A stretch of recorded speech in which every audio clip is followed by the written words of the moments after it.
র্যাঙ্কিংয়ের একেবারেই তলানিতে থাকা দলের বিপক্ষে সিরিজ হারল বাংলাদেশ দল। এখন শুধু হোয়াইট ওয়াশ হয়ে দেশে ফেরাটা বাকি ওদের। কতটা অদ্ভুত আর অনাকাঙ্ক্ষিত বাংলার ব্যাটসম্যানরা। তীরে এসেও তরিটা ধরে রাখতে পারলেন না ক্যাপ্টেন মেহেদী হাসান মিরাজ। প্রদর্শক জিম্বাবুয়ের বিপক্ষে প্রথম ওয়ানডেতে লজ্জাজনক ব্যাটিং করে হেরেছিল বাংলাদেশ দল। আর এবার দ্বিতীয় এবং সিরিজ বাঁচানোর ম্যাচে তীরে এসে তরি ডুবালো টাইগাররা।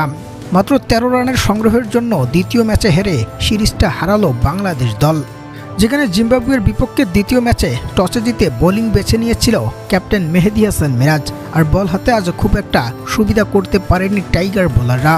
পূর্ণ ৫০ ওভার শেষে ৬ উইকেট হারিয়ে ২৪৭ রানে পৌঁছে যায় জিম্বাবুয়ে।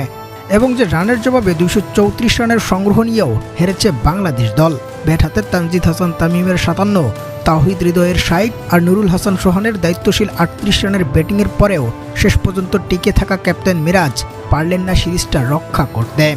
শেষ ১২ বলে যখন জয়ের জন্য বাংলাদেশের প্রয়োজন মাত্র ১৩ রান, তখনই ক্যাচ তুলে দিয়ে উইকেট হয়ে ফিরেছেন মিরাজ। আর সিরিজের প্রথম ২ ম্যাচের দুটাতেই জিতে সিরিজটা চূড়ান্ত করেছে জিম্বাবুয়ে। দর্শক, এই পুচকে প্রতিপক্ষের বিপক্ষে ২টা ম্যাচ হারার পর এখন কি হোয়াইট ওয়াশের লজ্জাজনক রেকর্ডটা এড়িয়ে দেশে ফিরতে পারবে বাংলাদেশ দল? জানাবেন কমেন্টে।